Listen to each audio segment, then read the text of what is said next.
Hello বন্ধুরা, আমি সঙ্গীতা। আমার নতুন একটা ঝলমলে ব্লগে তোমাদেরকে অনেক অনেক ওয়েলকাম আর ভালোবাসা। কেমন আছো তোমরা সবাই? আশা করছি ভালো আছো আর সুস্থ আছো। আমরাও না বেশ ভালো আছি। আর আজকে হচ্ছে শুক্রবার, আর এখন ঘড়িতে বাজে ওই 11:30 নাগাদ। তোমাদেরকে সাথে নিয়ে আজকে ব্লগটা এখান থেকে শুরু করছি। আই হোপ ব্লগটা তোমাদের একটু হলেও ভালো লাগবে। প্রতিদিনই তো ব্লগটা প্রায় সকাল থেকেই শুরু করি, কখনো বাসি কাজ দিয়ে, কখনো বা বাসি কাজের পরের থেকে। তবে আজকে না সকাল থেকে একটু ইচ্ছে করছিল না ব্লগ শুট করি। কিছু পারিপার্শ্বিক কারণের জন্য মন মানসিকতা একদমই ভালো ছিল না। সেই জন্যই সকাল থেকে আর ভিডিওটা শুট করতে পারিনি। ওই যে তোমাদের বলি না, আমরা হচ্ছি মনের দাস। মন না চাইলে কোনো কাজই কিন্তু করা যায় না। সেই রকমই বলতে পারো, সকাল থেকে আজকে আমার মনটা করছিল, কোনো কাজও করতে ইচ্ছে করছিল না, সাথে ভিডিও করতেও একদমই ইচ্ছে করছিল না। তারপরে ভিডিওর বেশ কিছু কাজ ছিল, তাই ইতিমধ্যে আমার ভিডিও সমস্ত কাজ শেষ করে ভিডিও আপলোড করে সংসারের কাজের সাথে সাথে আমার ভিডিওর কাজও শুরু করে দিলাম। কারণ কি বলতো, একটা দিন তোমাদের সামনে না এলে তোমাদের যেমন খারাপ লাগে, সেরকম কিন্তু আমারও লাগে। তবুও মাঝখানে একটা দিন কিন্তু মিস করে গেছি তোমাদের ভালোবাসাকে। আর কি বলতো, বাইরের আকাশটা দেখে মনটা বলতে পারো একটু একটু ভালো হয়ে গেছে। তাই ওইদিকে সমস্ত বালিশগুলোকে আগে রোদ্রে দিয়ে এসেছি, আর যে কোল বালিশগুলো সেগুলো তো জানলায় দিয়েছি। তারপর আজকে না বিছানার চাদরটা চেঞ্জ করার ছিল, সেই জন্য বিছানাটা ভালো করে মুছে এখন বিছানার চাদরটাকেও চেঞ্জ করে দিচ্ছি। আর কি বলতো, আমাদের মতন মধ্যবিত্ত সংসারে না প্রায় মধ্যেই ভালো মন্দ থাকেই। আর এই ভালো মন্দ নিয়েই আমাদের সংসারটা করে যেতে হয়। তবে কি জানো তো, আমি না দেখেছি কোনো জিনিস নিয়ে যদি আমরা মন খারাপ করে বসে থাকি, তাহলে কোনো কাজই আমাদের হয় না। কিন্তু সেই মন খারাপটাকে উপেক্ষা করে যদি সংসারের কাজগুলো করে নিতে পারি, তাহলে দেখেছি মন খারাপটা অনেকটাই ভালো হয়ে যায় কাজের মধ্যে থাকলে। আমাকে আগের দিনের ব্লগে পরিশ্মা কুমারী নামে একজন দিদি কমেন্ট করেছে। সে লিখেছে, দিদি বাবুর লাঞ্চ বক্সটা চেঞ্জ করে স্টিলের লাঞ্চ বক্স করে দেবে, প্লিজ কিছু মনে করলে না তো? না গো, কিছু মনে করিনি। আসলে তোমাদের অ্যাডভাইসগুলো না আমার ভীষণভাবেই ভালো লাগে। তবে আমারও ইচ্ছা আছে জানো তো, স্টিলের লাঞ্চ বক্স ওকে একটা কিনে দেওয়ার। আর কি জানো তো, আমি সেই লাঞ্চ বক্সগুলো অনলাইনেই দেখেছি। ওই ভিতরটা স্টিলের থাকে আর বাইরেটা খুব সুন্দর ডিজাইন করা থাকে। তবে কি জানো তো, অনেকটা দাম দেখছিলাম। আর এমনি যদি পুরোটাই আমি স্টিলের লাঞ্চ বক্স দিই, সেক্ষেত্রে দামটা অনেকটাই কম পড়ে। তবে তোজো তো আবার সেগুলো নিতে পছন্দ করবে না, বুঝতেই পারছো, বাচ্চা মানুষ, ওরা একটু কার্টুন ক্যারেক্টার যদি তাদের লাঞ্চ বক্স বটলে থাকে, সেটাই ওরা বেশি পছন্দ করে। তোমাদের সাথে কথা বলতে বলতে কিন্তু আমার অনেকগুলো কাজই প্রায় হয়ে গেছে। ওইদিকে কিন্তু বিছানাটা পরিষ্কার করে কয়েকটা জামা কাপড় ভিজিয়ে এসেছি, আর তারপরে ওইদিকে কাটাকুটি করে রান্নাটা বসিয়ে দিয়ে যে বালিশ কাতাগুলো রোদ্রে দিয়েছিলাম সেগুলো তুলে বিছানাটা সুন্দরভাবে গুছিয়ে রাখছি। আর তারপরে যে বাকি রান্নাটা আছে সেটা কমপ্লিট করে জামা কাপড়গুলো কেচে দেবো।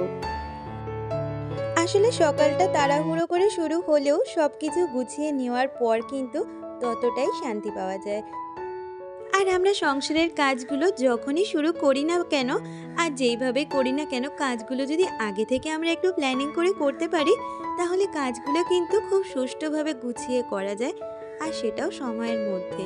আজকে এই কাজগুলো শুরু করেছি, আমি তো অনেকটা বেলা করেই শুরু করেছি, তবুও কিন্তু 2 ঘন্টার মধ্যে আমার সমস্ত কাজ কমপ্লিট হয়ে গেছে।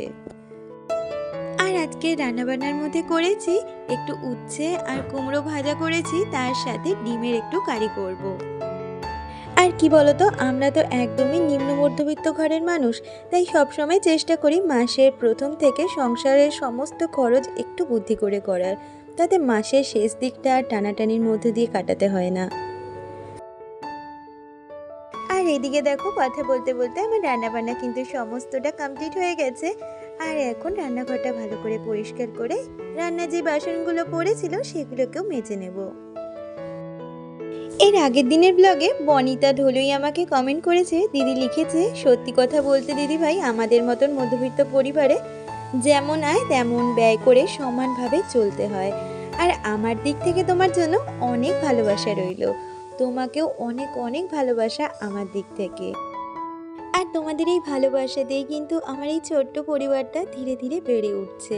হয়তো আমার পরিবারের সংখ্যা খুব বেশি না, আর খুব তাড়াতাড়ি সেটা বাড়ছেও না, তবে আমি মনে করি যে গতিতে এগোচ্ছে সেটা সেই গতিতেই এগোক। তোমাদের থেকে যে ভালোবাসা পাচ্ছি ধীরে ধীরে, এটাই কিন্তু আমার কাছে অনেকটাই বড় পাওয়া। আর এই তো দেখো, কথা বলতে বলতে সমস্ত বাসনগুলো আমার মাজা হয়ে গেছে, আর এখন ধুয়ে জায়গা করে রেখে দিচ্ছি। মানে এই গামলার মধ্যে সমস্ত বাসন এখন রেখে দিচ্ছি, এগুলো আর এখন গোছাবো না। এটা জল ঝরে গেলে আমি বিকেলের দিক করে বাসনগুলো গুছিয়ে জায়গা মতন রেখে দেবো। প্রতিদিনের মতন আবারও করে তোমাদের মনে করিয়ে দিই, আমার আজকের ভিডিওটা তোমাদের যদি কিছু ভালো লেগে থাকে প্লিজ একটা লাইক কমেন্ট করে দিয়ে যেও। আর আমার চ্যানেলের নতুন বন্ধু হয়ে থাকলে চ্যানেলটা সাবস্ক্রাইব করে আমার পাশে থেকো। আর এই তো বাসনগুলো মেজে রান্নাঘরটাকেও সুন্দরভাবে মুছে নিচ্ছি। তবে কি জানো তো, এর মধ্যে কিন্তু তোজও চলে এসেছে। আর সে ঘরে বসে ও একটু রেস্ট নিচ্ছে, টিভি দেখছে। সেই সুযোগে আমি সমস্ত কাজ গুছিয়ে নিয়ে তারপর ওকে স্নানে পাঠাবো। আর কি বলতো, রান্নার আগে না এদিকে অনেকগুলো জামা কাপড় ভিজিয়ে গেছিলাম। যে চাদরটা তুলে দিয়েছিলাম সেগুলোকেও ভিজিয়েছি, সাথে তোজোর বেশ কিছু ড্রেস ছিল সেগুলোও কেচে নিয়েছি। আসলে বাইরের রোদটা দেখে না আর লোভ সামলাতে পারিনি, কারণ আকাশ এই বেলা ভালো তো ও বেলা খারাপ।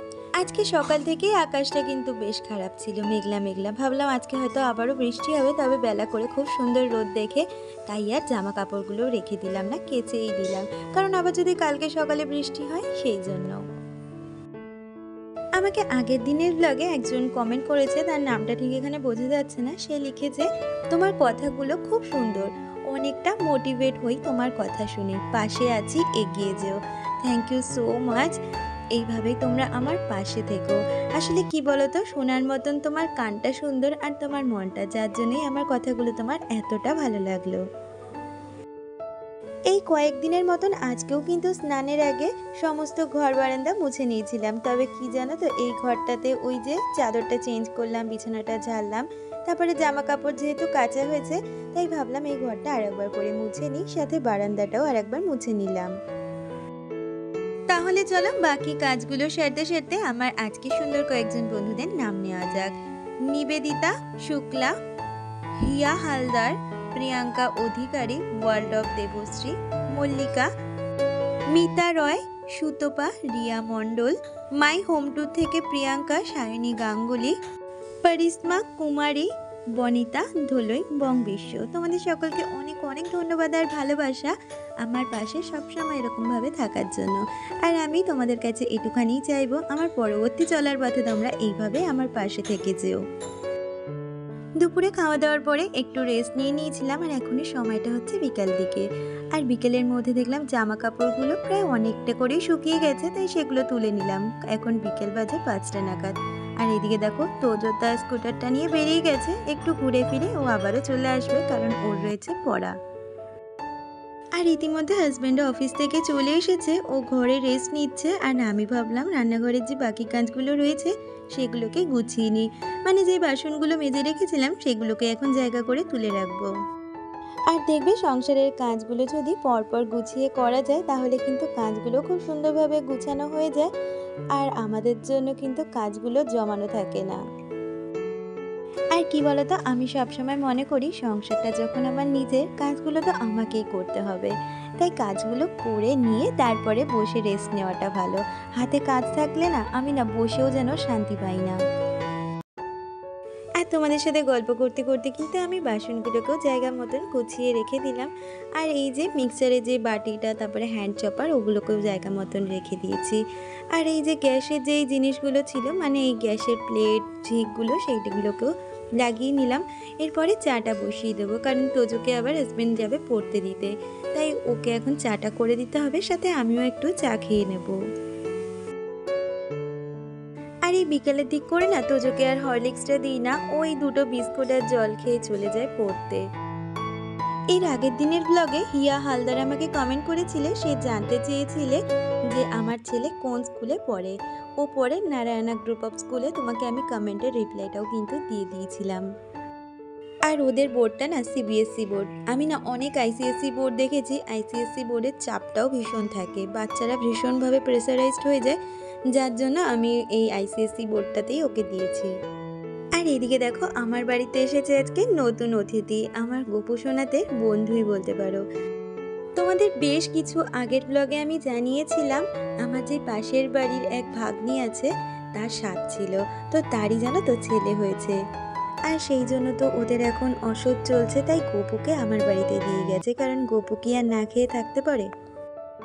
আর কি জানো তো, এই যে ওদের যে কদিন অসহ্য রয়েছে, এই যে দিদিকে দেখছো, এই দিদি তার বর তার ছেলে আমাদের এই ঘরটাতে থাকবে। আর ওই যে যার বাচ্চা হয়েছে তার সাথে তার পিসি রয়েছে। আর যেহেতু অসহ্য পালতেই লাগে, সেই জন্য বলছে আমরা এই কদিন এখানে থাকবো। আর আমার হাজব্যান্ড বললো আমাদের ঘরটা তো পড়েই থাকে, তো ওরা কদিন যদি থাকে তো সমস্যা কি, মানে শুধু শোয়াটুকুই এখানে করবে, বুঝতে পেরেছো। আর বাড়িতে লোকজন থাকলে না নিজের মনটাও খুব ভালো লাগে। তাই দুজনে মিলে আজকে বিকালে জামা কাপড়গুলো গুছিয়ে নিলাম, আর এখন জামা কাপড়গুলো জায়গা মতন রেখে দিচ্ছি। আর কি বলতো, এতে করে আমার একটা কাজ প্রতিদিন বেড়েই গেছে বলতে পারো। জামা কাপড়েরটা না ডেলি ভাঁজ করে রেখে দিতে হবে। আগে তো যেদিন ভাঁজ করতে ইচ্ছে করতো না ওই ঘরের খাটে রেখে দিতাম, কারণ এখন তো ওরা শোয়া বসা করবে ওই খাটটার মধ্যে, তাই প্রতিদিনের জামা কাপড় প্রতিদিনই গুছিয়ে রাখতে হবে। আর সন্ধ্যাবেলা হাজবেন্ড নিয়ে এসেছিল চপ ওর জন্য, কারণ ছেলে পড়ে আসার পথে ফুচকা খেয়ে এসেছে। আর এদিকে রাত্রের জন্য রুটিও বানিয়ে নিয়েছি। সকালে না ডিমের কারি ছিল, তাই হাজবেন্ড বললো তুমি রুটিটা করে নাও, আজকে আর লুচি পরোটা করবো না। আর আজকের রুটিগুলোও কিন্তু খুব সুন্দরভাবে ফুলেছে। আসলে আটা ময়দা যেটাই দিয়েই আমরা করি না কেন, সেটা মাখানোর ওপরে কিন্তু লুচি পরোটা যাই বলো না কেন সেটা ফোলে। আর এদিকে সমস্ত রুটিগুলোই কিন্তু আমার হয়ে গেছে। এর মাঝে বেশ কিছুটা সময় রেস্ট নিয়ে এখন ওদের খেতে দিয়ে দিচ্ছি। তাহলে চলো বন্ধুরা, আজকে খাওয়া দাওয়ার পর্ব দিয়ে ভিডিওটা শেষ করছি। দেখা হচ্ছে পরবর্তী ভিডিওর সাথে, ততক্ষণ তোমরা খুব ভালো থেকো, সুস্থ থেকো।